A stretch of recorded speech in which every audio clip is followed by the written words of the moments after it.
বৌদি, জলখাবারটা দিয়ে দাও। হ্যাঁ দিদি, এক্ষুনি বানাতে যাচ্ছি। তোমাকে কতবার বলেছি বৌদি, ভোর 4টের সময় ওঠো, ঘরে সমস্ত আশিবাসি কাজ কমপ্লিট করে 8টার মধ্যে জলখাবার রেডি করে দাও। আসলে দিদি, রাত্রিবেলায় শুতে অনেক লেট হয়ে যায় না, আর ভোরবেলায় ঘুম ভাঙে না, তার জন্যই জলখাবার বানাতে পারিনি। তোমার বাবার বাড়িতে তো তোমার বাবার জলখাবারের দোকান ছিল, তখন তো ভোর 4টের সময় উঠে যেতে। আর তোমাকে না কতবার বলেছি, একটা বাড়ির বউর কাজই হলো ভোর 4টের সময় উঠে পড়া। চুপ কর মনা, তোর বৌদি ঘরের ঝি না, নিজে টিফিন বানিয়ে খেতে পারিস না? আর বৌমা, তোমাকেও বলছি, এখনকার খাবার, দুপুরের খাবার, বিকালের চা, রাত্রের খাবার সব এখনই বানিয়ে রেখে দিবা। মা, তোমার কি মাথাটা খারাপ হয়ে গেছে নাকি? সকালের জলখাবার, দুপুরের খাবার, রাতের খাবার এখনই কেন বানিয়ে রাখবে?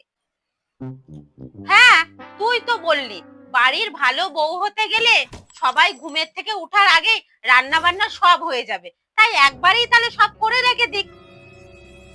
সব কাজ যদি ও একসাথে করে রেখে দেয় তাহলে একটু রেস্টও পাবে সারাদিনে। মা, সমস্ত কাজের না আলাদা আলাদা সময় আছে, যেমন সকালের জলখাবার, দুপুরের খাবার, রাতের খাবার যখনকার জিনিস তখন হলে সেটা দেখতে বেশি ভালো লাগে। আচ্ছা, রাত্রে 1টার সময় বাসন মাজা কোন নিয়মে আছে? ও তো রান্নাঘরে রাত্রে 1টার সময় বাসন মাজে। আচ্ছা মনা, তুই আমাকে একটা কথা বল, ও যদি রাত্রে 1টার সময় বাসনই মাজে তাহলে ভোর 4টের সময় কি করে ও ঘুমের থেকে উঠবে? ওর দাদা বেলা 10টার সময় অফিসে যায়, আমরাই তো ঘুমের থেকে 8টার সময় উঠি, তাহলে ও ভোর 4টের সময় উঠে কি করবে? আরে সব কাজ যখন ওকেই করতে হয়, আর ও রাত্রিবেলা শোয়ার আগে তো সব কাজ করেই রাখে, তাহলে ও কেন ভোর 4টের সময় উঠতে যাবে? তুই বরঞ্চ একটা কাজ কর, কালকের থেকে রাত 1টার সময় তুই শুতে যাবি, আর ভোর 4টের সময় উঠে 1 মাস ধরে বাড়ির সব কাজ করবি। কেন বলতো?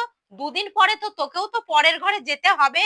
আমি আমি কেন করব মা? এই কাজগুলো তো আমার নয়, এই কাজ সমস্ত তো বৌদির। কেন তোর না? কেন? কোথায় লেখা আছে যে বাড়ির বউকেই সব কাজ করতে হবে? শোন মনা, তুই যখন শ্বশুর বাড়ি চলে যাবি তখন আমার বৃদ্ধ বয়সে ওই বৌমাই হবে আমার একমাত্র ভরসা, বুঝতে পেরেছিস?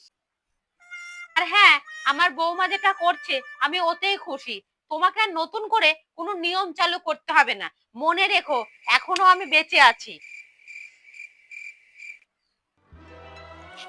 এমন একটা বোস্তার শাশুড়ি যদি সবার ঘরে ঘরে থাকে, কখনো কোনো বিপদ কোনো বৌমাকে ছুঁতে পারবে না।